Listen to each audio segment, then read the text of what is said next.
Halo, selamat sore teman-teman semua. Gimana teman-teman kabarnya hari ini? Semoga sehat selalu ya. Terima kasih yang sudah hadir di sharing session kita sore hari ini.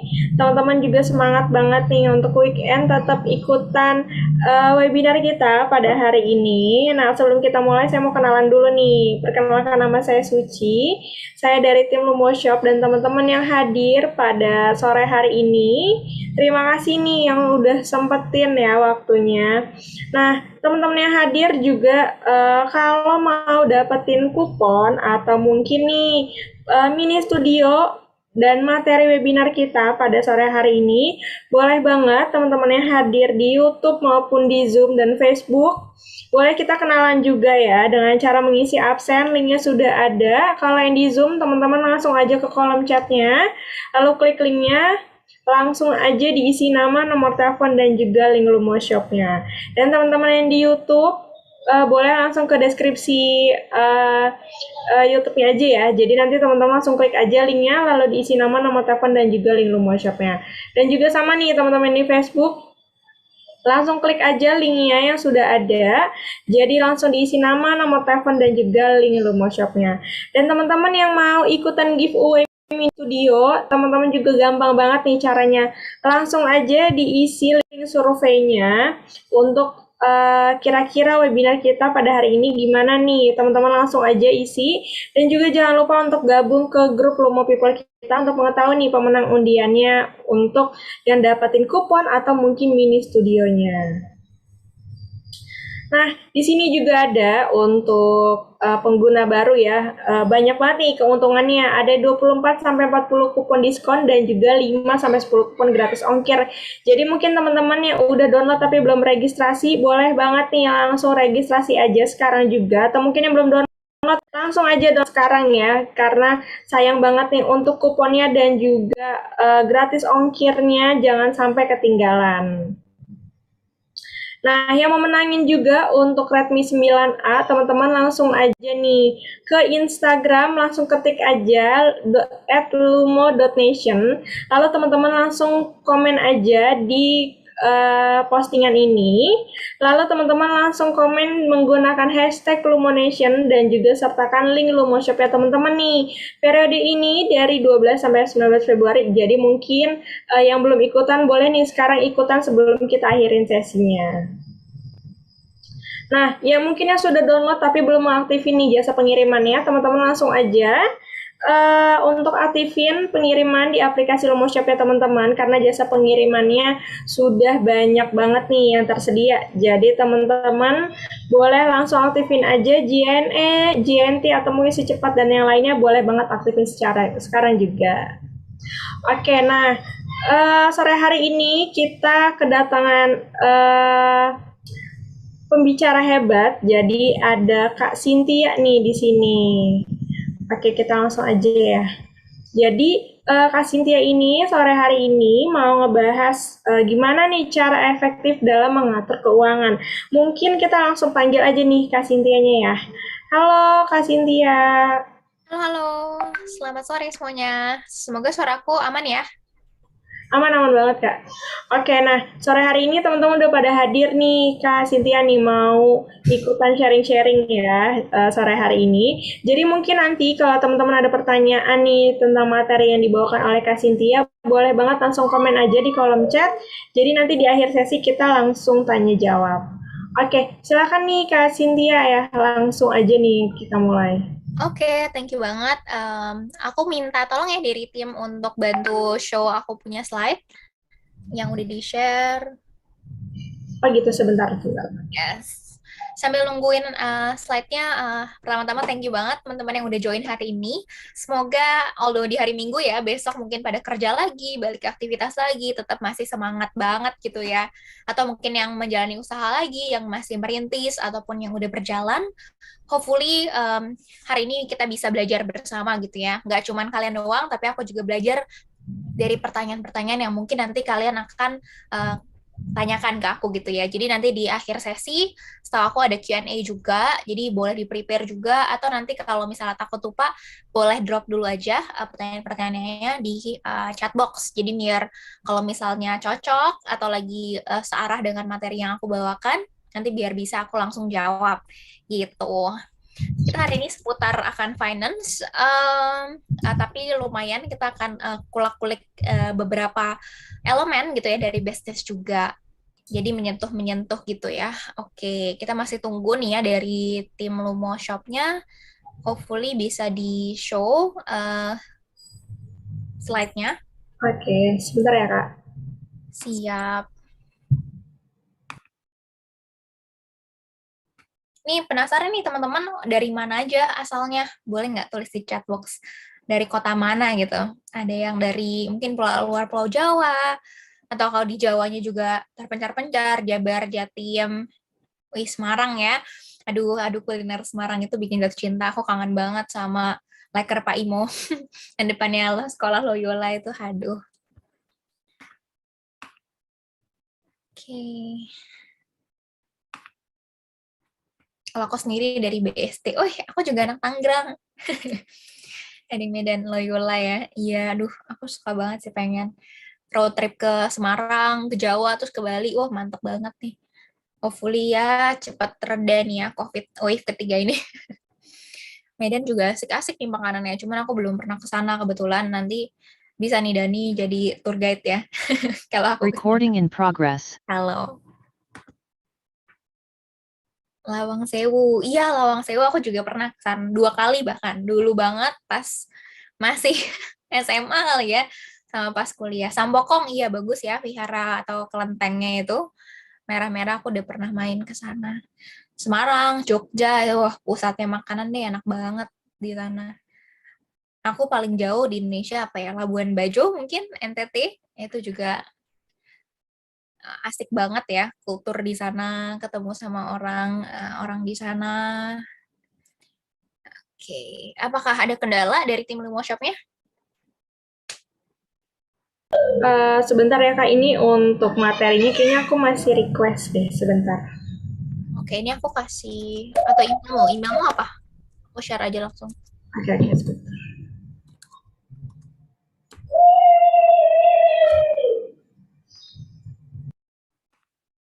Ya, IG atau lagi apa itu? Itu L atau easy? Ini kalau IG aku isinya jalan-jalan ya, mohon maaf. Emang anaknya suka jalan-jalan, suka menikmati ya lokal-lokal dulu deh banyak kan. Karena wisata lokal pun juga asik banget. Road trip gitu asik banget sih. Aku demen banget sama road trip. Baru pernah 2 kali sebenarnya yang panjang banget. Tapi udah jatuh cinta sama road trip. Hmm, hmm.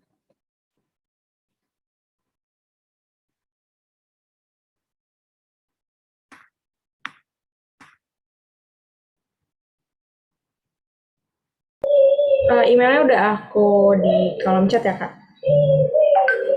Sebentar ya. Oke. Soalnya aku baru banget dari luar. Oke.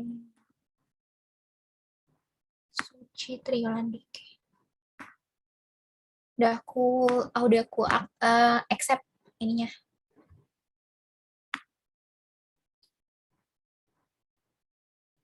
Iya IG, itu udah aku tulis ya IG-nya. Mungkin aku nanti deh kita sekalian perkenalan ya. Kalau ya Cynthia susah soalnya kayaknya.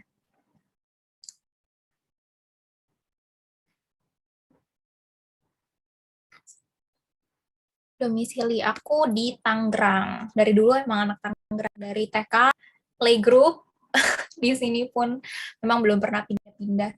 Nantilah kita pindah ke kota lain. Bali mungkin. Bali udah rame sih. Oke, oke. Thank you banget nih akhirnya slide-nya udah ada.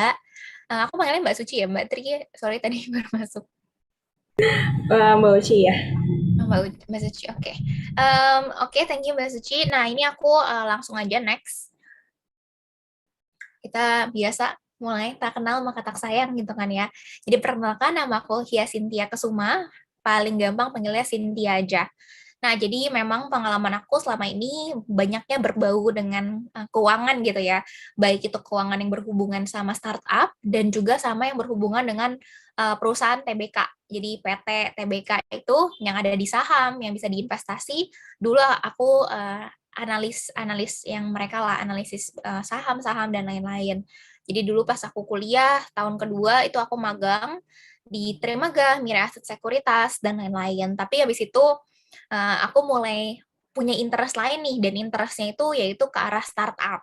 Nah, di situ pertama kali aku join startup consulting, jadi aku bantuin pertama kali proyeknya satu startup untuk bantuin mereka untuk berkembang, kemudian scale, dan lain-lain. Nah, sempat di 2020 lagi booming juga ya pas finance, lagi COVID pertama kali, akhirnya aku keluarin nih inisiatif baru namanya Duit Academy. Jadi itu platform literasi khususnya untuk personal finance dan juga investasi saham. Dan di tahun 2021 di situ aku mulai uh, menentukan karir ya yang mungkin aku cukup dalami sampai sekarang ini, yaitu berbau venture capital. Jadi memang kalau kalian tahu ya karakter Han Ji Pyong di filmnya startup drama Korea itu, nah venture capital itu kerjanya gitu. Jadi kita memilih bisnis-bisnis nih yang kita rasa bisa memberikan hyper growth untuk kami gitu sebagai investor. Jadi aku dulu pertama mulai nyemplung di BRI Ventures. Jadi salah satu venture capital yang memang di-back oleh Bank BRI. Kalian tahu semua lah ya, Bank BRI. Dan sekarang aku di Angin. Angin itu Angel Investment Network Indonesia. Nah, sesuai sama namanya, jadi memang aku banyak mengconnect, jadi menghubungkan investor-investor di network kami dan juga startup yang telah kami seleksi. Jadi nanti kalian kalau misalnya memang mau mencari pendanaan, salah satunya juga bisa melalui Angin, khususnya memang yang udah punya MVP gitu ya, minimum viable product gitu. Nanti kalau mau tanya-tanya juga boleh. Itu sedikit tentang aku. Terus kita move on, langsung aja, next. Nah, di sini kan kita berhubungan dengan ngomongin mengelola keuangan gitu ya. Ketika kita ngomongin mengelola keuangan itu bisa individual ataupun bisa bisnis. Nah, cuman yang di sini materi yang aku bikin di Juni 2021 ini memang lebih ke arah kita ngomongin bisnisnya dulu. Nah, teman-teman tahu nggak sih sebenarnya apa tujuan dari mengelola keuangan? Apa sih tujuan utamanya gitu ya? Kenapa perusahaan atau bisnis perlu mengelola keuangan? Mungkin kalau ada yang mau tebak-tebak dulu boleh gitu di kolom chat ya. Oke, sembari kalian tebak-tebak gitu ya. Boleh nggak usah ditulis, boleh di pikiran aja. Nah, next-nya sebenarnya jawabannya banyak dan aku yakin semua jawaban yang kalian belum tertuliskan di sini juga benar gitu. Next, mungkin bisa di slide next-nya. Tapi sebenarnya yang mau aku tekenin adalah ketika kita ngomongin mengelola keuangan dari suatu bisnis, salah satu tujuan paling utama itu adalah kita mau meningkatkan nilai ekuitasnya nih. Nah, apa sih nilai ekuitas? Ini tuh berhubungan sama nilai yang dimiliki oleh pemilik atau pemegang saham kita. Baik kita misalnya kalian nih pemiliknya CEO gitu ya, nanti ada teman-temannya ada CTO, ada CFO, atau mungkin sekedar manajemen level aja, manajemen level dari suatu bisnis. Nah, itu kan semuanya pasti punya masing-masing sahamnya gitu ya, punya masing-masing porsi di dalam bisnis tersebut. Nah, gimana caranya kita secara tim gitu ya, karena kan bisnis jarang nih untuk sendiri, kalau mau besar kita bangun tim, dan gimana caranya agar tim tersebut bisa membangun nilai perusahaannya itu lebih lagi dan lebih lagi. Nah, itu sangat besar kaitannya dengan mengelola keuangan. Nah, mungkin yang beberapa orang juga mungkin salah sangka gitu ya, ketika mereka mengajukan suatu laporan keuangan, mereka tuh hanya terpaku satu, yaitu pada laporan untuk laba rugi, yaitu income statement. Tapi sebenarnya untuk beberapa bisnis yang seperti kita tahu, profit, income statement, laba rugi, itu tuh tidak mencerminkan berapa sih nilai kas yang kita miliki saat ini gitu ya. Nah, yang dimana kita juga perlu sadar nih, oh ya, kalau misalnya kita ada pendapatan sekarang ratusan juta misalnya, tapi ternyata ratusan juta ini akan dibayarkan 3 tahun ke depan. Berarti tahun ini kas yang kita punya itu cuman mungkin dibayar sepertiganya. Nah, yang perlu kita sangat perhatikan itu adalah justru kasnya. Kas masuk dan kas keluar itu yang paling penting. Kenapa? Karena pada akhirnya nanti ketika kita mau memperbesarkan kita punya usaha gitu ya, kita mau bikin cabang baru dan lain-lain, kita misalnya mau hire hire tim baru dan lain-lain itu kita bayar mereka kan pakai uang, pakai kas. Bukan sekedar, oh ya sebenarnya kita udah punya pendapatan yang diakui sekian nih, tapi kas kita nggak cukup, ya percuma. Kalau misalnya kita mau menghutang, kita mau bayar beli mesin untuk minuman segala macam, bayarnya pakai apa? Pakai kas kan, bukan pakai pengakuan dari pendapatan doang. Jadi kita harus benar-benar make sure bahwa kita selalu mengkonsiderkan kas yang kita miliki nih. Dan yang kedua, sekedar profit itu sebenarnya nggak cukup. Kenapa? Karena dalam bisnis itu kita nggak pernah tahu apa sih hal buruk yang akan terjadi sama bisnis kita. Entah misalnya kita bikin cabang baru, ternyata di cabang baru tersebut kurang perform nih, nggak sesuai dengan ekspektasi kita. Atau misalnya amit-amit pegawai kita misalnya nyolong, kita punya kas dan segala macam. Nah, resiko-resiko itu perlu kita consider ketika kita memulai usaha. Ketika kita mau mengestimasikan berapa ya budget yang kita butuhkan, berapa ya kas yang kita perlu save, sehingga kita dalam keadaan bisnis kita itu tetap aman terus nih, tetap bisa sustain. Nah, itu sedikit intermezzo dulu nih ya, background yang kira-kira topik apa sih yang kita akan dalami hari ini. Nah, next-nya. Nah, salah satunya yang tadi aku bilang itu adalah resiko ya. Nah, resikonya ini ketika kita ngomongin udah paling gampang COVID gitu. Banyak banget bisnis besar di luar sana, dia bertransaksi misalnya sama UMKM, restoran, horeca, segala macam. Dan pada akhirnya mereka nggak bisa bayar supplier. Mereka nggak bisa bayar kredit, misalnya mereka bikin space baru, dikreditin mereka nggak bisa bayar. Nah, itu sebenarnya salah satu penyebabnya kenapa sih pada akhirnya mereka nggak bisa melunasi dan segala macam. Mereka itu tidak memperhitungkan resiko yang tidak terekspektasi tersebut. Nah, next-nya lagi, makanya penting banget gitu ya, mau bisnis kita sekecil apapun, tapi lebih baik ketika kita udah ngerasa, oh kita mau melangkah ke step yang lebih tinggi nih bisnis kita. Kita nggak mau bisnis individu aja, kita mau memperbesar, kita mau seriusin. Mungkin yang awalnya teman-teman itu sebagai sampingan, nah teman-teman pengen pindah nih, berbisnis sebagai core activity-nya, financial planning ini nih sangat-sangat penting banget. Nah, kalau kita udah ngomongin perencanaan keuangan, itu ada dua ya, ada yang jangka pendek itu kita coba lihat gimana sih perkembangan bisnis kita setahun ke depan. Roadmap-nya, step-stepnya, apa sih yang mau kita capai. Sedangkan kalau long term, itu kita ngomongin 3, 5, 10 tahun dari sekarang. Bisnis ini tuh mau dibawa kemana? Misalnya ketika kita bicara tentang, oh bisnis minuman, oh kita ternyata, mungkin sekarang kita starting point-nya dari minuman nih, tapi visi saya ke depan, saya pengen bikin multi-brand operator gitu. Jadi kita misalnya kayak kopi kenangan gitu ya sekarang, dia mulai dari bisnis minuman aja, terus kemudian sekarang dia ada brand lain, dia kembangin Cigo, dia jualan ayam Korea-Korea tersebut. Dia kembangin kopinya tapi yang lebih untuk masyarakat yang menengah ke atas. Nanti dia akan kembangin brand-brand lain. Nah, itu visi dia ke depan. Terus dari secara lokasi, mungkin awalnya kita hanya mau fokus di Bekasi. Terus kita nanti berkembangin mau ke Jabodetabek, atau mau ke seluruh Indonesia, atau mau bahkan kita ekspansi ke Southeast Asia. Nah, ini adalah semua yang berhubungan sama visi. Nah, visi kita ini sebenarnya bisa berganti terus ya, karena kan seiring dengan dinamisnya pasar, demand-nya sekarang berubah, customer behavior berubah, memang bisa diupdate terus. Tapi teman-teman, memang kalau misalnya mau ke arah yang lebih besar, ada baiknya kita tentukan dulu nih visi long term-nya. Karena kalau kita nggak tahu long term-nya gimana, kita nggak akan bisa nyusun. Oh, untuk mencapai sana nih, kita harus begini, begini, begini. Nah, jadi memang paling penting tentuin akhirnya dulu nih. Kira-kira mau dibawa kemana? Mungkin nggak usah 10 tahun ya. Kita ngomongin 3 tahun aja, itu nanti bisa berubah-berubah. Nah, oke, kita langsung masuk ke next-nya, long term financial planning. Nah, ini beberapa yang tadi boleh nggak apa-apa langsung di next. Apa sih goal teman-teman? Apa sih yang teman-teman mau capai?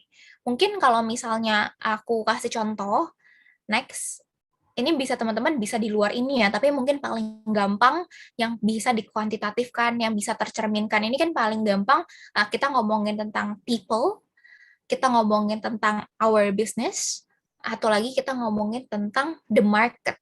Nah, kalau ketika ngomongin people, yang tadi aku bilang, susah ketika mau kalian sejago apapun, aku yakin, pebisnis itu keren, tapi mereka tetap nggak bisa berdiri sendiri. They still need have to expand their team. Nah, salah satu untuk kita visi kita ini, gimana sih caranya memperbesar tim kita, itu pertama. Atau kedua, kita lihat dari sisi the business, not only about the people, the business. Kita pengen nih buka cabang, 2 cabang dulu deh, misalnya untuk setahun ke depan. Atau versus kita pengen deh buka 1.000 cabang dalam setahun. Nah, dua-duanya sama-sama goals nih, tapi memang yang satu goals-nya ini tuh lebih agresif, yang satu lebih tidak agresif ya, lebih bukan konvensional sih ya, lebih ya sosok aja gitu. Nah, ini keputusan teman-teman lagi nih. Teman-teman mau menjadi bisnis atau UMKM yang growth-nya itu ada, tapi mungkin growth-nya ya 20% setahun, atau mungkin yang mau yang, wah, saya pengen jadi yang kayak startup nih, yang hyper growth segala macam, yang 500% segala macam. Boleh, dua-duanya itu nggak ada yang salah, jadi benar-benar sesuai dengan kapasitas teman-teman, kapabilitas teman-teman, dan insting juga ya salah satunya yang paling penting gitu. Kira-kira mampu nggak sih ini untuk dijalani dan segala macamnya. Nah, yang terakhir tadi itu juga misalnya ngomongin tentang marketing dulu, mungkin teman-teman marketingnya itu masih yang organik gitu ya, jadi nggak banyak nge-push ads, benar-benar dari mouth to mouth aja. Nah, tapi sekarang pengen gencarin, pengen mulai masuk IG ads, pengen mulai masuk ke TikTok ads, pengen mulai membayar micro influencer atau influencer aja, dan lain-lain. Nah, ini goals-goals ini sebenarnya yang bisa teman-teman rangkaikan dulu nih. Oke, tahun pertama saya pengen bikin berapa cabang, menambah berapa jumlah tim, dan marketingnya berapa budgetnya. Oh, misalnya kita mulai dari IG Ads aja nih, karena komunitasnya lebih banyak, misalnya di Instagram dulu. Terus tahun kedua, pengen lebih lagi nih ketika kita misalnya udah mulai paham gimana ya cara ekspansi atau cabang baru, baru kita perbesar lagi tahun keduanya, tahun ketiga, dan seterusnya. Nah, ini kalau udah settle, nah kita move on ke next-nya. Baru kita tentuin, kita korelasikan dengan 4 elemen dari manajemen keuangan. Ya, ini teman-teman aku sapa-sapa dulu ya, dari Bandung, Jogja, welcome. Hopefully tetap masih bisa ngikutin ya, ini yang baru join juga. Nah, tadi dengan visi-visi yang teman-teman udah mau tahu atau goals yang teman-teman ingin capai, baru teman-teman pikirin, kalau misalnya pengen buka 2 cabang dalam misalnya 1 bulan, berapa sih yang perlu kita keluarkan? Nah, itu namanya adalah capital budgeting. Modalnya berapa? Nah, misalnya kita ngomongin balik lagi ya ke bisnis minuman yang tadi. Berarti kalau bisnis minuman, kita butuh pendingin gitu ya, atau kulkas, atau enggak pendingin yang kecil, dan lain-lain. Terus kedua mungkin mesin untuk covernya ya, cover si minumannya itu kan juga ada. Nah, benda-benda pembelian seperti ini kan bisa dibilang adalah big purchase yang harganya cukup tinggi, cukup besar dari seluruh komponen harga, dan bisa dipakai untuk jangka panjang. Nah, barang-barang yang tipe-tipe seperti inilah yang nilainya besar dan untuk jangka panjang yang perlu banget kita masukin sebagai capital budgeting. Nah, makanya di sini aku tulisnya adalah fixed asset atau long term investment. Kalau teman-teman yang dulu belajar akunting tuh ya. Nah, ini kita harus list down dulu. Apa aja sih fixed asset yang kita butuhkan dan harganya berapa. Kemudian yang kedua, kita langsung pikirin, ini kan barang-barangnya mahal, segala macam. Banyak teman-teman yang mungkin modalnya masih sedikit nih, karena awalnya nggak mau diseriusin, atau baru lulus kuliah. Nah, ada opsi lain, yaitu ketika kita mulai berpikiran nih, pendanaan eksternal. pendanaan eksternal ini bisa hutang, bisa juga ekuitas. Kalau hutang teman-teman tahu lah ya, bisa kita pinjam ke bank atau ke P2P, tapi hati-hati sekali gitu ya. Harus disesuaikan lagi dan harus banyak riset gitu. Satu lagi misalnya ekuitas. Kalau ekuitas ini berarti teman-teman memang cari pemodal baru. Misalnya teman-teman kenal ada individu siapa nih, temannya papanya siapa, punya perusahaan, punya modal yang cukup untuk diinvestasikan ke bisnis, dan teman-teman serak nih sama mereka. Oh, nih orang kayaknya sesuai visinya dengan teman-teman. Terus kemudian ada knowledge-nya juga, enak diajak ngomong. Nah, teman-teman bisa undang mereka untuk jadi pemodal dan akhirnya teman-teman bagi ekuitas dari perusahaannya. Jadi, secara bersama-sama, teman-teman sebagai pemilik dan pemodal tadi, eksternal tadi, bisa sama-sama meningkatkan nilai perusahaan atau equity tadi. Nah, cuman pertanyaannya adalah banyak yang mengkombinasikan antara dua jenis modal tadi tuh, yang hutang sendiri, ekuitas juga ada. Nah, teman-teman tinggal tentuin, teman-teman lebih suka sama yang mana.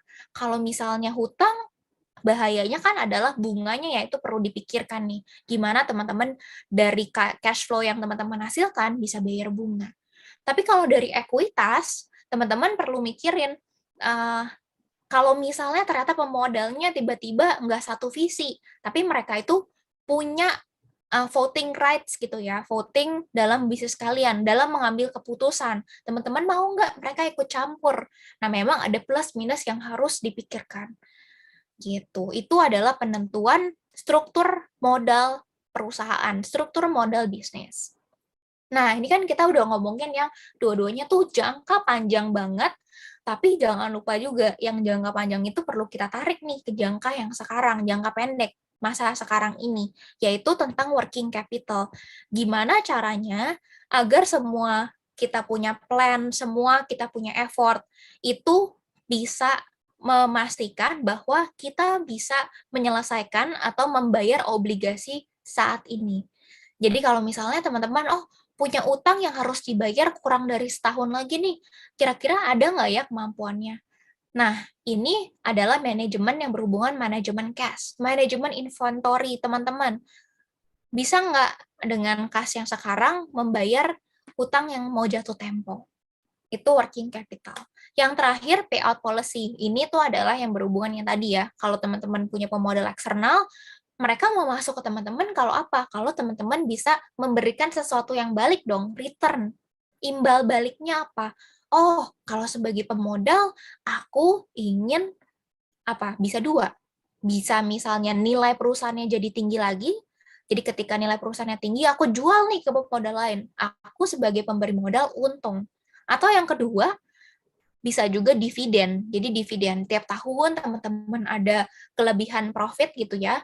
Nah, itu bisa dibagikan berapa persennya untuk pemegang saham.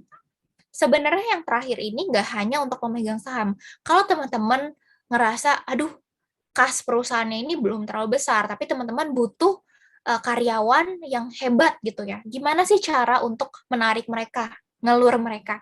Nah, kasih saham itu biar kita dan karyawan yang teman-teman suka ini bisa bekerja bersama untuk membangun si perusahaannya. Jadi mereka punya tanggung jawab juga karena mereka punya kepemilikan di bisnis tersebut. Nah, jadi memang ini banyak banget ya financial planning untuk elemen-elemennya. Nah, kita lanjut lagi. Oke, tadi kan kalau elemen-elemennya. Nah, sekarang aku langsung ke langkah-langkahnya aja nih ya. Semoga masih on ya, masih semangat gitu ya. Semoga nggak terlalu berat juga. Atau kalau misalnya kecepatan, please let me know. Tulis di kolom chat aja, Kak. Jangan kecepatan. Gitu misalnya. Oke, next-nya kita masuk ke step pertama, yaitu adalah gimana caranya untuk define your goal. Oke, kita masih nunggu slide-nya berganti. Oke, nah jadi misalnya aku contohin, bukan bisnis minuman lagi ya. Sekarang kita ngomongin salah satu bisnis yang paling trending banget nih, marketplace ya. Jadi market untuk jual beli atau e-commerce kan banyak banget. Nah sebenarnya tujuan mereka apa sih? Kalau yang teman-teman yang ikut sesi aku di minggu sebelumnya, Itu kan financial goals yang aku tunjukin, approach-nya lebih ke yang kualitatif, jadi yang non-financials. Yang seperti tadi gitu ya, ngebangun cabang baru, hire ini, hire itu. Nah, itu kualitatif. Tapi kan sebenarnya pada ujungnya, kita tuh mau apa sih? Mau ningkatin pendapatan kita, mau ningkatin GMV kita, segala macam. Nah, di sini, ini adalah tujuan yang harusnya emang kita tuliskan. Jadi North Star metric kita apa sih? Nah, bahasa kerennya tuh North Star metrics, tujuan akhir yang mau kita capai. Nah, ini adalah contohnya GMV, Gross Merchandise Value. Seberapa sih besar nilai transaksi yang dilakukan oleh penjual dan pembelinya di dalam itu, di dalam si marketplace yang kita punya. Nah, itu tujuan akhirnya. Di bawahnya ada apa-apa lagi nih? Apa sih yang membentuk nilai tersebut? Ada banyak di bawahnya. Nah, coba kita lihat next-nya. Ketika kita udah tahu, oke, bahwa kita tuh tujuan akhirnya adalah gross merchandise value untuk meningkatkan nilai transaksi di platform kita. Tapi kita harus mengerti nih, bahwa nilai transaksi tersebut itu bukan sepenuhnya uang yang kita dapetin. Kita kan misalnya ambilnya apa sih? Oh, komisi. Komisi dari transaksinya itu berapa persennya. Nah, komisi yang berapa persennya itu, atau bahasa kerennya take rate-nya, baru 15%, kali di sini contohnya pakai $2.500, dapat $375. Jadi memang nilai transaksi tidak sama dengan pendapatan net kita berapa. Nah, memang kalau misalnya kayak gini perlu diketahui juga, dua-duanya penting nih. Tapi yang berhubungan lebih dekat dengan pencatatan keuangan kita, yang untuk kita kelola adalah pendapatannya ini. Nah, cuman pertanyaannya lagi nih, pendapatan teman-teman sekarang dapatnya dari mana? Dapatnya yang recurring, yang memang berulang terus, contohnya apa? Subscription gitu ya. Kalau subscription kan tiap bulan. Tiap bulan tuh teman-teman ada pemasukan, pasti ada. Karena dia langsung. Jadi memang satu orang dia spend sebulan, 2 bulan, itu recurring. Tapi kalau yang non-recurring, contohnya kalau teman-teman jual barang, terus teman-teman ambil marginnya, udah hubungan teman-teman dengan si konsumen tadi satu aja, satu kali dia beli, terus udah. Terus kita harus cari konsumen baru untuk dia beli lagi, kita dapat marginnya, udah. Kita harus cari yang baru lagi, beli lagi, udah. Nah, ini memang plus minus gitu ya, tapi kalau misalnya kita mau enak, itu kita pada akhirnya masuk ke bisnis model atau cara mendapatkan pendapatan yang sifatnya itu continuous recurring, terus-terusan ada, seperti subscription, license fee, dan banyak lagi. Oke, next-nya. Nah, selain udah pendapatan, kita jangan lupa masuk ke biayanya. Kalau pendapatannya, wah kelihatannya udah gede nih, tapi ketika kita masuk ke biaya, wah biayanya ternyata lebih besar, itu kan bahaya gitu ya.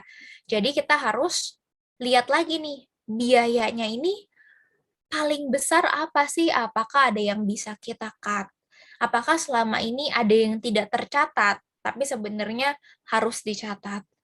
Nah, yang paling gampang, kalau teman-teman ditanya, cost structure-nya gimana, tunjukin aja seperti ini. Oh, misalnya kalau revenue-nya berapa? Oh, kalau COGS ya, COGS itu kan kayak HPP bahasa Indonesianya.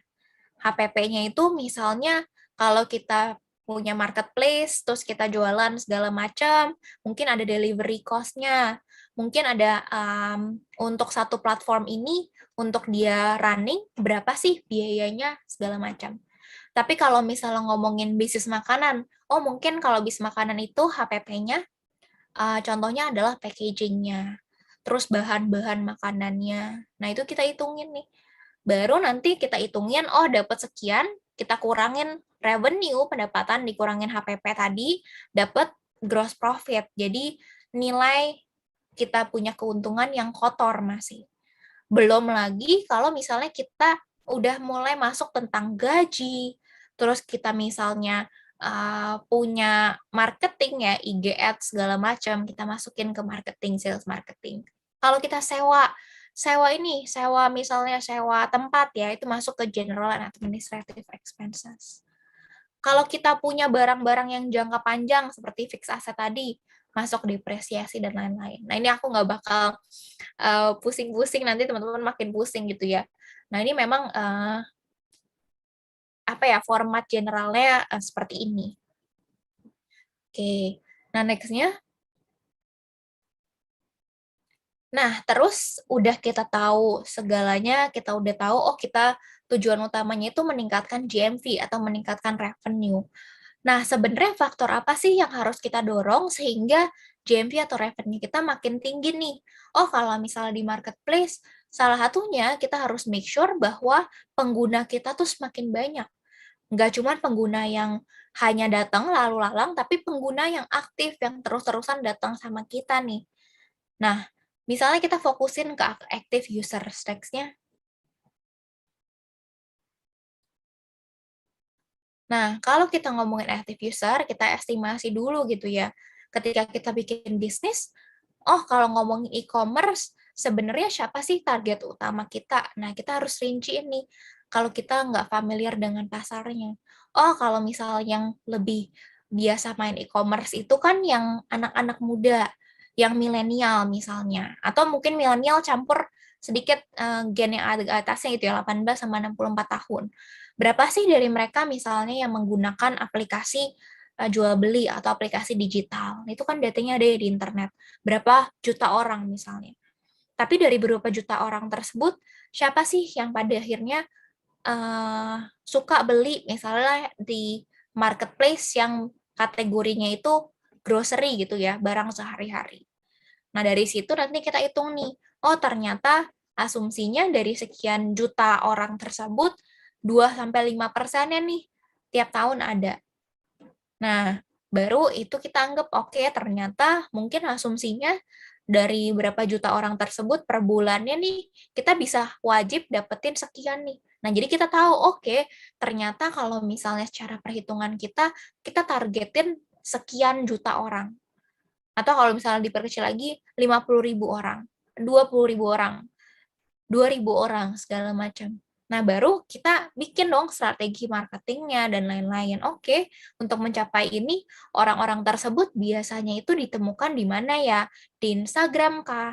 Atau mereka lebih sering main TikTok? Atau mereka lebih sering main Facebook?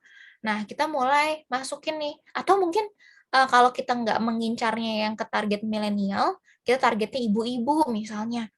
Berarti kita jangan langsung masuk ke Instagram nih, kita coba masuk ke komunitas-komunitas misalnya.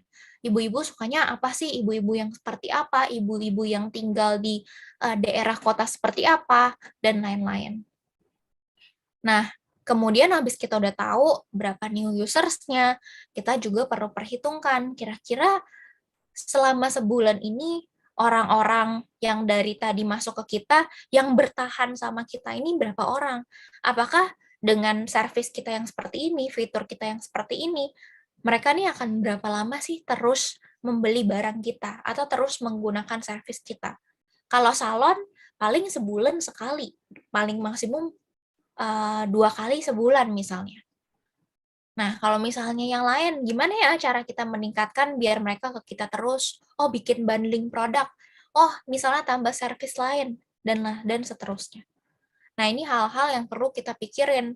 Gimana selain kita masuk gitu ya, kita misalnya mau akuisisi, kita punya konsumen baru, kita juga harus pikirin yang lama. Karena perlu teman-teman ketahuin, untuk meretain atau untuk mempertahankan yang lama itu biasanya lebih murah biayanya dibanding kalau misalnya teman-teman akuisisi gila-gilaan. Seperti itu. Oke, tapi dua-duanya sama-sama penting ya kalau misalnya memang mau berkembang. Oke, next-nya. Nah, ini beberapa matriks yang bisa teman-teman mulai pakai gitu ya. Ini banyak, ini aku contoh aja komisi sama subscription ya, kalau misalnya e-commerce atau marketplace. Kalau komisi, kalau kita teman-teman yang komisi bisa aja distributor segala macam, itu kan bisa ambil komisi. Nah, ini contohnya apa sih? Persentase new seller dibagi sama new user, persentase new buyer dibagi sama new user, dan lain-lain. Kalau kita udah ngomongin duit, kita harus hitung juga, berapa sih rata-rata pertambahan user yang masuk ke platform kita? Berapa sih pertambahan penjual atau pembeli? Selain pertambahannya itu dari yang masuk ke kita punya aplikasi, berapa persen yang aktif? Nah, ini angka-angka ini akan membantu teman-teman untuk mengestimasi kira-kira berapa sih pendapatan yang akan teman-teman dapatkan di tahun berikutnya. Di tahun berikutnya lagi dan lain-lain. Oh, kurang familiar ya, nggak apa-apa. Ini contohnya aja ya, kalau teman-teman bingung, biasanya kalau selain ini paling banyak itu adalah sales margin. Nah, emang margin teman-teman tahu ya, selisih harga jual dan selisih harga beli. Kayak gitu. Oke, kita ke next-nya aja. Nah, baru terakhir abis teman-teman udah tahu, oke, kira-kira abis teman-teman perlu targetnya tambah user berapa, segala macam. Apakah dengan asumsi tadi, peningkatan atau estimasi pertumbuhan pendapatan tadi, teman-teman bisa nggak sih mencapai long-term planning teman-teman? Long-termnya tadi ya, oh untuk ningkatin pendapatannya itu sebanyak 2 kali lipat atau 5 kali lipat dalam setahun. Nanti kelihatan nih perhitungannya setelah dihitung-hitung, oh salesnya ini ternyata cuman naik 20%, pengen dinaikin lagi deh. Oh berarti kita harus ningkatin user kita lebih besar lagi nih. Marketingnya berarti harus lebih digenjot lagi nih. Nah, itu akan berhubungan semuanya dan akan terlihat ketika teman-teman sudah bikin estimasi. Estimasinya bukan estimasi asal-asalan, tapi estimasi yang tadi, yang berhubungan sama uang, pendapatan tadi. Dan pendapatan itu bisa didapatkan dari berapa jumlah user yang datang dikalikan dengan nilai pembelian mereka gitu ya. Dari nilai pembelian mereka berapa sih, misalnya kalau teman-teman ambilnya margin ya berarti kaliin sama margin yang ada. Nah, nextnya, cuman kadang-kadang yang bikin sedih gitu ya, setelah kita udah planning, setelah kita udah mau punya kemampuan, punya keberanian, punya network untuk bisa punya ide tadi, bisa punya visi tadi, ternyata pendanaannya nggak cukup nih. Padahal kita udah semangat banget mau buka ini, mau buka itu. Nah, jadi salah satu opsi yang bisa kita gunain itu adalah ya tadi, penggunaan pendanaan eksternal. Next ya. Nah, kalau udah pendanaan eksternal, ini panjang gitu ya prosesnya. Habis teman-teman estimasi nih, berapa sih pendapatan yang kemungkinan teman-teman dapatkan di tahun ke depan, teman-teman harus bikin laporan keuangannya juga estimasi. Kemudian uang kas masuk itu berapa sih tahun depan. Jadi nggak hanya laporan laba rugi aja. Kalau yang ngerasa masih awam banget ya dengan income statement, balance sheet, teman-teman sebenarnya bisa pakai software-software tertentu. Karena memang kadang kalau teman-teman masih awal gitu ya, susah gitu ya untuk manage semuanya. Dan ketika teman-teman ingin grow lagi, pengen grow lebih cepat, tapi teman-teman mau keep in track, masih mau tetap memonitor performanya gimana, bisa nih salah satu opsinya kalau teman-teman belum punya kemampuan untuk di akunting dan lain-lain, bisa pakai software udah banyak banget. Nah, software-nya ya sesuai budget teman-teman aja, jangan yang terlalu komplit banget, mahal biasanya. Nah, terus baru kita move on lagi next. Banyak sih ini next-nya lagi, abis kita bikin sales forecast, kita bikin performa, baru terakhir kita pikirin, oh kalau misalnya dari eksternal tadi yang aku bilang, ini bisa dari mana nih? Oh bisa fundraising, bisa ngutang ke bank, atau misalnya bisa ekuitas, kita misalnya jual kepemilikan bisnis kita ke pemodel luar, atau misalnya kita mungkin dari sisi budgetingnya jangan terlalu heboh. Misalnya yang awalnya kita pengen beli pendingin yang harganya mahal gede banget, kita coba akalin, oke mungkin pendinginnya nggak butuh yang sebesar itu dulu. Karena misalnya di tahap ini kita butuh pendinginnya yang lebih kecil deh, biar lebih murah. Biar nanti biayanya lebih cukup, sesuai. Oke, next-nya. Ini sales forecast, kita skip aja. Jadi teman-teman makin pusing. Nah, ini oke. Ini salah satu contoh, misalnya aku kasih ilustrasi, gimana sih cara untuk bikin proyeksi sales ya. Kalau teman-teman bingung, ini salah satu contohnya Cloud Kitchen. Nah, cloud kitchen harusnya teman-teman udah pada tahu nih kalau bikin bisnis gitu ya. Teman-teman belum punya tempat misalnya yang memadai untuk misalnya ada kitchen equipment-nya, ada untuk misalnya tempat distribusinya, salah satunya yang murah di cloud kitchen. Nah, cloud kitchen ini istilahnya tuh jadi teman-teman beroperasi di sana, jadi space-nya itu sharing sama mitra-mitra yang lain. Nah, jadi sewanya biasanya jatuhnya lebih murah. Jadi teman-teman sewa sebulan gitu ya, langsung dapat kitchen equipment, misalnya ya panci segala macam, terus bisa langsung distribusi di situ juga dan lain-lain. Nah, ini salah satunya ya, misalnya, oh pendapatannya itu misalnya kalau cloud kitchen itu dari brand nih, misalnya dari brandnya ini maunya di mana aja, kita kita iniin, kita breakdown. Ada yang misalnya brand kita di Tangerang, Jakarta, sharing revenue-nya masing-masing berapa sih? Oke, next-nya. Ini yang kedua, tadi yang pro forma ya, projection. Ini nanti teman-teman makin pusing, next-nya aja. Next-nya lagi.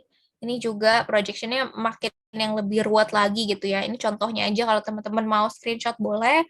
Atau nanti kalau ini kan banyak istilah-istilah yang bingung ya, yang banyak di dunia startup.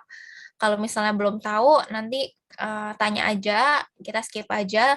Tapi kalau teman-teman yang mungkin memang lagi bergelut di dunia startup dan mau nanya, nanti bisa sekalian di Q&A. Nah, ini contoh beberapa template-template yang bisa digunain cara untuk estimasi revenue berdasarkan matriks-matriks yang memang penting untuk tipe bisnisnya. Oke, next-nya lagi. Next-nya lagi aja langsung. Nah, ini udah aku plotting ya. Sebenarnya teman-teman itu ketika misalnya mau pendanaan eksternal, itu bisa dari dua matriks. Berdasarkan modalnya, kebutuhannya itu kecil atau besar banget. Kalau misalnya kita ngomongin besar itu, bisa ratusan juta ke atas gitu ya, MM-an. Nah, itu bisa dibilangnya besar. Tapi kalau misalnya puluhan juta ke bawah, itu bisa dibilangnya modalnya lebih kecil. Kalau support, support tuh maksudnya apa sih? Jadi ketika kita ngomongin pendanaan, sebenarnya kita juga bisa mencari pemodal yang bisa memberikan kita tidak hanya uang, tapi juga ilmu gitu ya. Ilmu, network, dan lain-lain. Nah, kalau misalnya teman-teman contohnya nih, butuhnya misalnya 50 juta aja. Terus teman-teman nggak mau banyak diikut campur tanganin sama orang di luar, karena teman-teman ngerasa, expertise teman-teman udah ada nih, skill setnya udah lengkap segala macam. Nah, teman-teman bisa ke kuadran yang kiri nih, yang atas. Jadi di grant, itu teman-teman hibah gitu ya.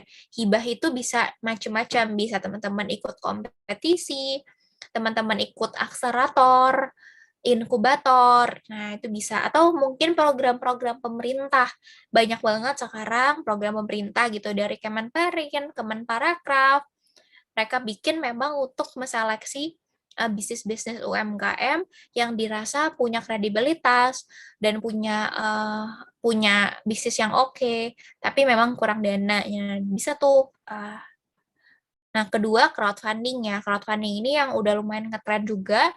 Jadi memang platform-platform crowdfunding seperti ini, seperti misalnya BeShare. Nah, ini aku tulis mungkin ya beberapa namanya. Kayak misalnya BeShare. Misalnya itu kan salah satu, jadi teman-teman bisa taruh nih, oh bisnis teman-teman seperti ini nih, keuangannya udah bagus banget, cuman butuh pendanaan nih untuk bikin satu cabang baru di mana. Nah, ketika teman-teman bikin satu cabang baru itu dan butuh pendanaan, bisa nih ke crowdfunding. Salah satunya ke BeShare. Ada sih beberapa nama, nanti aku tulis. Tapi kalau BeShare ini tuh luas gitu sektornya. Nah, terus kalau misalnya yang dari sisi, kalau misalnya butuh support, modal yang gede banget, yang modalnya kecil, tapi butuh butuh tanggapan, butuh saran, masukan, butuh network, bisa ke angel investor. Jadi angel investor ini memang adalah individual yang mereka punya istilahnya uang lebih gitu ya, uang lebih, dan juga karena dia mungkin tema background-nya itu profilnya dulunya bekerja, dia itu punya kemampuan khusus di satu bidang. Misalnya nih dia ternyata pengusaha pengusaha perusahaan distribusi. Berarti dia jago nih di distribution dan supply chain. Kalau teman-teman ngerasa, aduh ilmu teman-teman kurang nih untuk supply chain, berarti bisa cari memang pemodal-pemodal yang kemampuannya di sana. Angel investor gitu ya, bukan malaikat, tapi nama-namanya tuh memang termnya angel investor. Atau kalau yang ngerasa kurang di marketing, boleh cari misalnya pemodal yang mungkin background-nya di marketing segala macam. Sekarang banyak loh artis-artis, terus kemudian pebisnis-pebisnis, itu memang jadi angel investor gitu. Mereka mencari bisnis-bisnis untuk diinvestasikan. Dan memang mereka tuh biasanya punya visi khusus sendiri-sendiri nih. Tipe bisnis apa sih yang mereka memang cocok atau mereka ingin cari atau mereka ingin bantu. Banyak, tapi memang harus banyak riset dan harus banyak koneksi kalau kayak gitu. Atau kalau yang di bawahnya lagi, kalau yang low support, jadi teman-teman modalnya butuhnya yang capitalnya besar, yang ratusan juta, butuh dananya, tapi nggak butuh saran banyak-banyak, bisa loan. Loan itu ya hutang ya, ke bank, P2P, ke P2P hati-hati sekali lagi. Terus kalau misalnya modal yang gede dan saran yang besar juga, nah itu bisa macam-macam, bisa ke venture capital. Nah, venture capital pun juga tipenya macam-macam. Dia ada yang bentuknya ekuitas, ada yang bentuknya hutang. Tapi memang perlu diketahui kalau misalnya teman-teman mengarahnya ke venture capital atau modal ventura, mereka itu ekspektasi lebih ke bisnis-bisnis yang hyper growth, yang growth-nya itu bisa setahun 500%, 5 kali naik revenue-nya. Seperti itu. Jadi memang disesuaikan lagi gitu ya dengan tipe bisnis teman-teman. Oke, next-nya. Ini beberapa matriks, kita skip aja, udah lumayan, udah hampir sejam ya, sorry. Next-nya, yang short term planning lebih ke budget sih. Nah, kita langsung aja budgeting, next-nya lagi. Lumayan banyak ya. Cash collection, disbursement, segala macam, next-nya lagi aja, kita langsung cepat aja. Nah, ini yang bisa teman-teman lakukan kalau budgeting, untuk teman-teman tahu nih kas masuk berapa, kas keluar berapa, baru nanti dapat nih kasnya yang masuk tuh ternyata per periode kelebihan atau kekurangan sih. Nah, nanti teman-teman harus punya minimum balance. Jadi memang tiap perusahaan, tiap bisnis punya kebijakan masing-masing. Kira-kira per bulan ini perlu dialokasi berapa sih uangnya yang tidak sama sekali digunakan untuk apapun. Namanya apa? Nama lainnya selain minimum cash, next. Nah, disebutnya itu adalah cash reserve. Jadi memang uang yang teman-teman alokasikan untuk keadaan-keadaan yang tidak diekspektasikan atau keadaan-keadaan yang urgent. Nah, ini sebenarnya bisa dua, bisa pinjam dari luar atau kalau tiba-tiba ada kebutuhan mendadak bisa pakai simpenan. Kalau misalnya di individu, teman-teman tuh punya namanya emergency fund. Kalau di bisnis namanya cash reserve, cadangan uang. Nah, next-nya. Cadangan uang, next-nya lagi, cadangan uang ini bisa macam-macam ya fungsinya apa. Misalnya nih tiba-tiba teman-teman baru buka banget satu cabang, uangnya lagi belum jalan, tiba-tiba peralatannya rusak, kena banjir atau masalah kenapa. Nah, teman-teman bisa gunakan cadangan kas tadi untuk ini perbaikan mesin tadi. Atau misalnya tiba-tiba COVID baru buka cabang baru, oh tiba-tiba kena pandemi nih disuruh tutup di mall. Nah, gimana sih caranya misalnya teman-teman coba putar pikiran biar bisa menghasilkan uang lagi. Oh, ya udah deh kita buka tenda dulu aja di dekat pom bensin misalnya atau di dekat residential area tempat perumahan. Nah, itu uangnya dari mana? Bisa pakai cadangan ini dan lain-lain ya. Next-nya lagi ada step-stepnya gitu ya. Aku cepat aja. Step pertama, next. Kita harus tahu untuk menentukan berapa sih cadangan uang yang kita butuhkan atau cadangan kas yang kita butuhkan ditaruh di bisnis kita harus rajin catat pengeluaran, pemasukan. Itu kita akumulasi nanti di akhir bulan nih. Apakah pada akhirnya kita untung atau rugi. Ini macam-macam ya, ini nggak cuma buku kas doang, ini kebetulan aja satu, ada buku warung, di Lumo mungkin sekarang juga udah ada, Terus ada laporan hutang piutang, laporan pelanggan, dan lain-lain. Jadi teman-teman nggak manual gitu ya. Paling isi aja, isi, nanti mereka bikin mengenerate laporannya secara otomatis. Jadi teman-teman nggak usah pusing belajar accounting lagi. Nah, next-nya.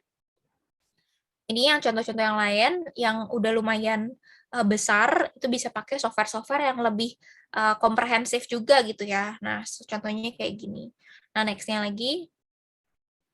Ini budgetnya udah pusing banget kali ya, kita next aja. Nah, baru habis teman-teman tahu nih pendapatan pengeluaran teman-teman per bulan, teman-teman harus tahu juga dong berapa sih nilai cadangan kas yang saya perlukan next-nya. Nah, dari pengeluaran yang teman-teman udah hitung, oke, ternyata pengeluaran bisnis saya itu 20 juta rupiah per bulan. Artinya cadangan uangnya itu 3-6 kali, yaitu 60 juta atau 120 juta. Kenapa? Demikian, artinya gini nih, kalau misalnya amit-amit gitu ya, kemarin kan kena pandemi, nggak bisa di-force untuk ditutup, teman-teman punya waktu 3 bulan sampai 6 bulan untuk cari cara lain untuk bisnis teman-teman tuh bisa jalan lagi. Nah, gimana caranya di dalam 3-6 bulan itu teman-teman bisa survive? Yang menggunakan cadangan kas yang teman-teman udah siapkan di awal-awal. Nah, ini guna 3-6 kali. Jadi ini fleksibilitas teman-teman. Baiknya aja. Oh, kalau mau 3 bulan ya udah. Kalau ngerasa berat 6 bulan ya 3 bulan aja. Oke, next-nya. Nah, ini contohnya tadi ya. Kalau misalnya ternyata pengeluarannya 50 juta, ternyata cadangannya itu mau 6 bulan, berarti dana yang harus disiapkan ini untuk bisnis teman-teman yang nggak boleh digunakan untuk pengeluaran operasional sehari-hari 300 juta. Nah, ini kita simpen nih. Tapi mungkin pertanyaannya, aduh 300 juta, ya kali modal aja nggak nyampe segitu. Gimana cara alokasinya? Nah, next. Kita bisa alokasiin dari kita punya pendapatan tiap bulan. Nah, next ya. Kita sisihkan nih, oke. Misalnya let's say dari pendapatan kita, mungkin kita ambil aja, 15% atau 10%-nya itu kita masukin ke cadangan. Nah, kita treat itu sebagai fixed expenses. Catatnya sebagai ini. Jadi memang persentasenya tuh ditentuin sama teman-teman, balik lagi.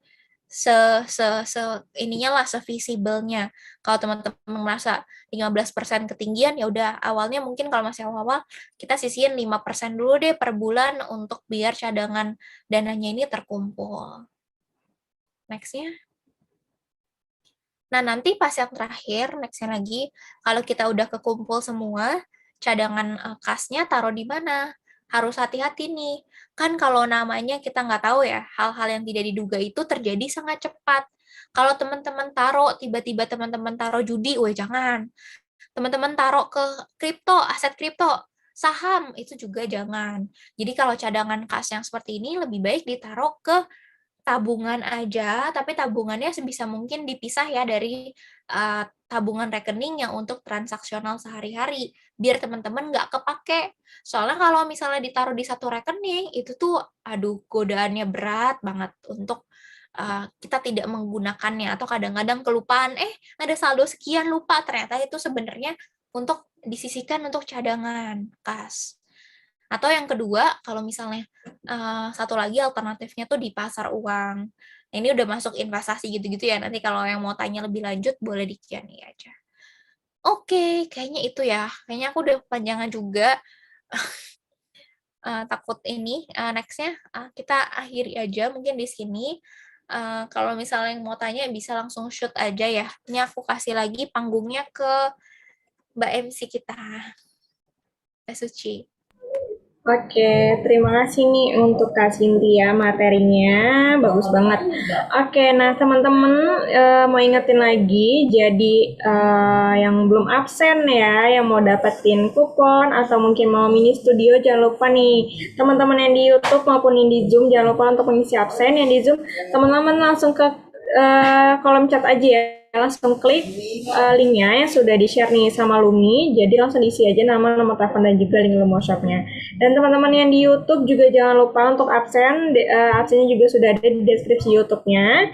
Jadi teman-teman langsung aja klik linknya, lalu diisi nama, nomor telepon, dan juga link Lumo Shop-nya. Sayang banget nih kalau dilewatin untuk kupon dan juga mini studionya. Oke, nah tadi Kak Cynthia udah ngejelasin materinya, sangat bagus banget, bermanfaat banget nih buat kita pelaku UMKM ya Kak ya. Nah di sini ada pertanyaan nih, mungkin langsung aku bacain aja nih. Dari Lumonar Suci Ramadhani, kamu tanya bagaimana meminimalisir resiko keuangan bagi pemula. Oke. Pertanyaannya cukup ini ya. Minimalisir apa, sorry? Meminimalisir resiko keuangan bagi pemula. Oke, mungkin resiko keuangan bisnis ya, karena ini konteksnya bisnis bukan? Kalau konteks bisnis gitu ya, resiko keuangan segala macam, lebih baik kita ini deh konservatif aja. Jadi ketika kita mau estimasi dan segala macam, itu semuanya serba jangan terlalu menggebu-gebu segala macam. Nah, jadi memang kalau misalnya di tahap awal gitu ya, jadi ketika misalnya kita memprediksi revenue, pendapatan kita, dan kita misalnya mau buka ekspansi segala macam, itu kita buat sesuai dengan kita punya pengalaman sebelumnya gitu. Kalau misalnya belum ada pengalaman sama sekali, lebih baik kita ya fokus dulu nih, misalnya kita buka. Misalnya jangan langsung, oh pengen besar 5 cabang sekaligus. Kita mulai aja dulu fokus ke satu cabang. Kita kita ngertiin dulu gimana sih proses operasionalnya dengan baik. Gimana sih untuk dari satu operasional ini, ketika kita udah mateng, ketika kita udah yakin cara operasinya seperti ini, timnya seperti ini, cara mengolahnya seperti ini, baru nih kita mulai langsung gemblang.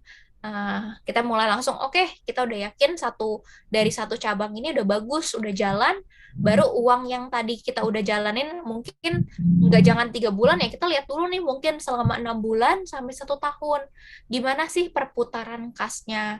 Apakah kita mampu dengan kas yang kita hasilkan itu kita bisa bayar kita punya salary, punya karyawan, terus kita bisa bayar ke supplier kita, dan kita puterin lagi, kita punya kelebihan profit tersebut untuk hal lain nih. Misalnya tetap di cabang tersebut, tapi misalnya kita mulai marketingin expense-nya. Nah, kita coba lihat, oke, ternyata jalan nih. Ternyata kita mampu untuk muterin duitnya. Atau kita bikin lagi nih, mungkin mesin tambahan yang awalnya kapasitasnya nggak mampu melayani banyak orang, sekarang kita kapasitasnya lebih tinggi lagi nih dengan mesin baru segala macam. Jadi fokus di satu dulu itu aja gitu. Jadi ketika di awal memang kita go low dulu aja, konservatif dulu. Seperti itu. Ketika kita udah menemukan titik kenyamanan, baru nih kita boleh explore coba-coba yang lebih ekstrim, yaitu dengan buka cabang baru, terus kita misalnya bikin bisnis model baru dan lain-lain gitu. Oke. Oke, terima kasih Kak Cynthia untuk jawabannya nih. Oke, nah ini ada dari Lumonar Salvi Ayuning Tias nih. Kak, aku pernah dengar istilah analisis SWOT. Untuk melihat resiko yang ada, bagaimana sih analisis SWOT-nya? Untuk apa, sorry? Untuk melihat resiko yang ada, bagaimana sih analisis SWOT-nya? Mungkin dari ininya ya, resikonya ya. Nah, kalau misalnya kita ngomongin resiko kan berarti kita ngomongin yang weakness sama threat ya. Jadi SWOT, S itunya kan strength-nya, W itu weakness. Nah, itu tuh yang sifatnya internal. Nah, kita coba lihat dulu kelemahan kita sebagai bisnisnya apa nih. Kita list down. Mungkin misalnya kita ambil contoh aja nih ya. Oh, ternyata kelemahan kita ini timnya masih kecil, distribusinya masih terbatas. Misalnya kita baru misalnya delivery-nya seputaran Tangerang aja. Nah, itu bisa kelemahan kita.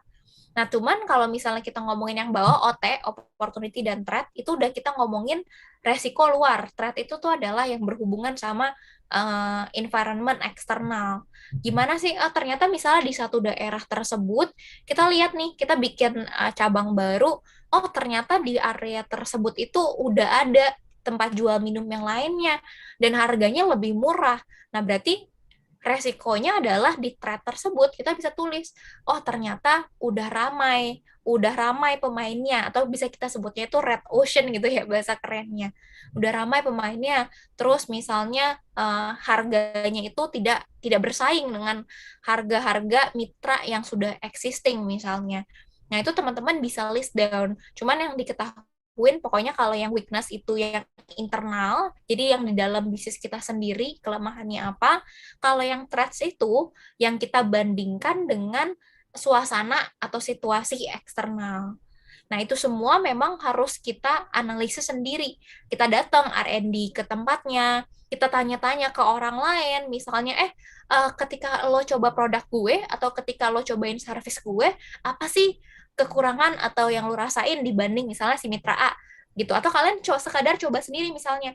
Kalian coba R&D sendiri, oh kalau misalnya gue potong rambut di sana ada gini gini gini, tapi sedangkan kalau misalnya di tempat salon kalian kayak gini gini gini, kayak gitu. Jadi emang untuk kita mencapai dan mengetahui SWOT tadi ya, weakness kita, strength kita, opportunity dan threats yang ada, itu semuanya harus kita R&D-in, kita risetin, kita datengin, kita tanya-tanyain orang, kita observasi sendiri dan lain-lain.